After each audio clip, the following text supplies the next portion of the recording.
مرندك تاغو كرسي كما جن أرسفوف.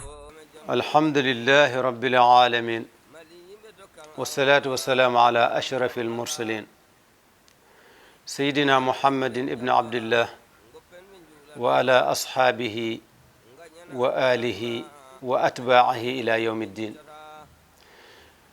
بندرابي جولɓe toɓɓere men jooɓaari julɗo arti. jooɓaari julɗo kadi hippiti defte sunna, addi kadi toɓɓere nde diine islam andi, nde diine islam hirjini. woni dalilu mum ko nulaaɗo allah sallah sallam arti heen, haali heen haalaluuji keewɗi, nafooji naftorteeɗi. toɓɓere men hannde wiyetee ko attafaul woni malnoraade.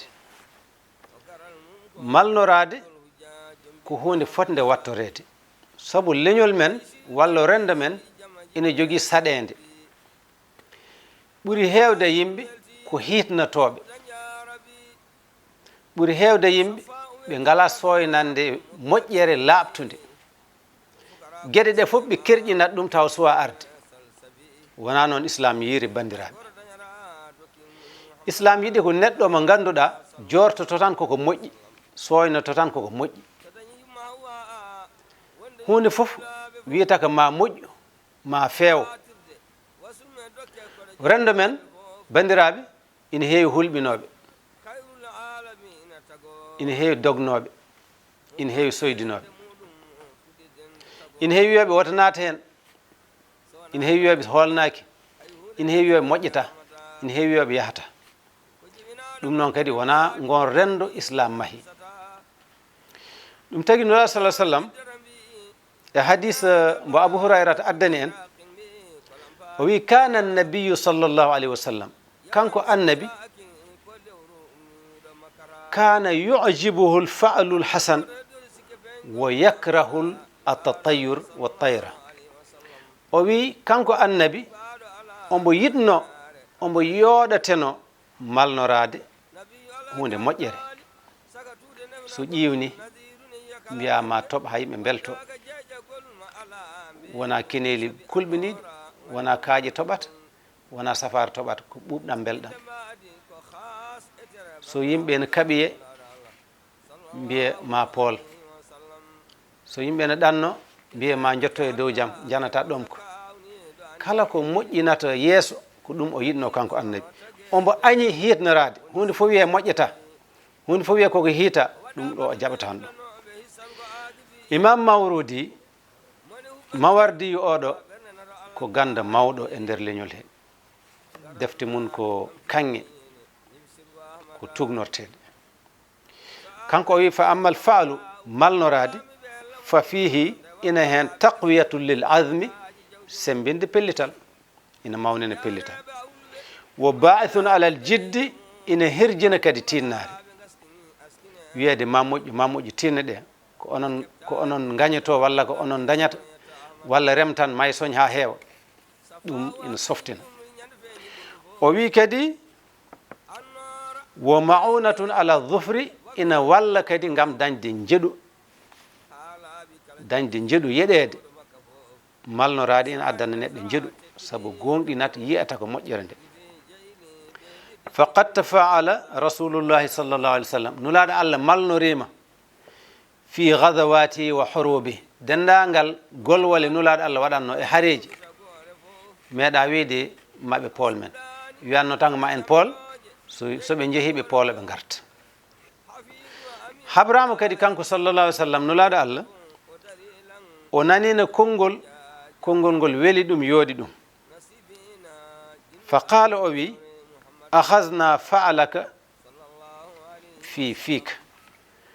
woodi jeyaaɗo allah gooto haali konngol o malnori tan, o yooɗni ha yooɗi, o fewndi. nulaaɗo allah yooɗa ko haali ko, o wi ɗum min nangi e haala makko, ko jaltinɗa e hunduko makko min mbattori ɗum, min ƴetti ɗum. wadde banndiraaɓe, malnoraade huwa kañum woni alkalimatu saliha altayiba alhasana, ko konngol moƴƴol, belngol, pewndowol. ari e hadis kanko sallallahu alaihi wasallam o namnama gaga malnorade o wiya holko woni malnorade o wi alkalimatu saliha ko konngol moƴƴol pewndowol yasma'uha ahadukum goto mon so nani ɗum wo yansharihu qalbahu ɓernde mum welto hen yaaja wo yuhsinu dhannahu o moƴƴina jikki njorto makko moƴƴa wo yatawaqqa'u lhayre o tombo noon moƴƴere ko ɗum ɗo woni malnorade sa nani ɗum jogoɗa cuusal tawi ka ñawnoɗo jortoɗa ma e sello so tawi ka basnoɗo jortoɗa ma e dañ so tawi wonko jiilatonoɗa no satti jortoɗa joni keptoɗa tawa a feɓtotako a soydata a waɗata ko wiyete ko découragement bandiraɓe ha joni e toɓɓere malnorade ibnu abbas o wi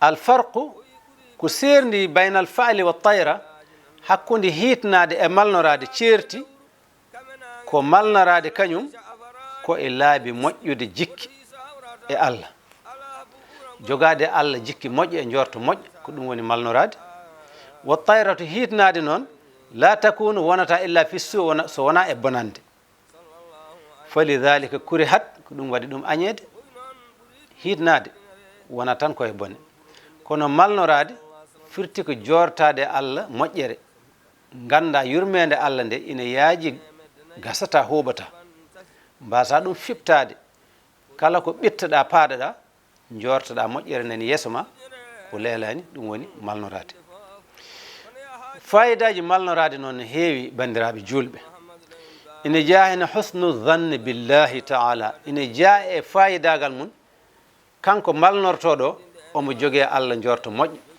te so neɗɗo ala e Allah jorto moƴƴo on kam yalti keerol ina jaa hen kadi yajlibu saada ina fooɗo malal ila nafsi wal qalb ina nahna malal e nder ɓernde e nder fittandu neɗɗo serta e suno jogo jorto e kala saaha wa ana ko wonno e mun ko nani iwa tawi ɗum fewani wonno ko e kala saaha omo soyno moƴƴere nde ɗo woɗɗani o wi kadi ina jaa e fayidaji ɗi ko wiyete taqwiyatun lil azaim maunatun ala dhufri wa ba'ithun ala jidd ina sembina pellital ina walla neɗɗo dañde jeeɗu mum ina rokka neɗɗo kadi coftal e tinnare nde alana kañum malnorade ha joni ko ñemtinde sunna annabi saabu annabi ko ɗum tan waɗanno sunna annabi laaɓɗo ko ɗum tan andi wa akhzun bil uswati l hasana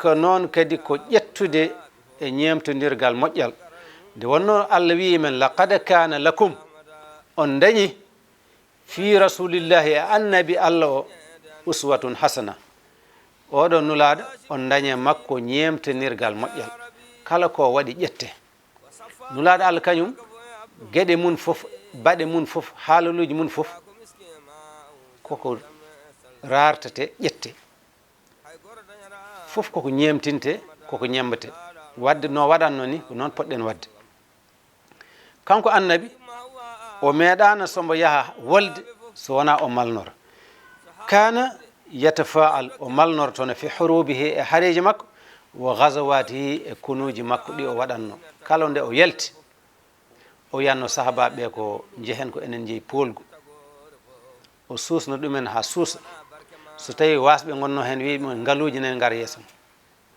tawi kulol wonno wiye jamanu nani ara goto mon fof ma ɗanna kay goto wondani hay goto te haydara heɓata ɗum te ko haalanno ko fof yiyama wadde ko malnorade nde ko sunna annabi hay goto fotani fiɓtade yaajede ko leñol ngol Moussa ko fof woto fiɓta yo wi tan ma moƴƴu yaajede nani ara hoolare nani ara dañal nani ara deeƴe nani ara gotagu nani ara bandiraɓe ndertinen ɗon kuccinen kadi toɓɓere men faande wa sallallahu ala sayyidina Muhammadin wa sallim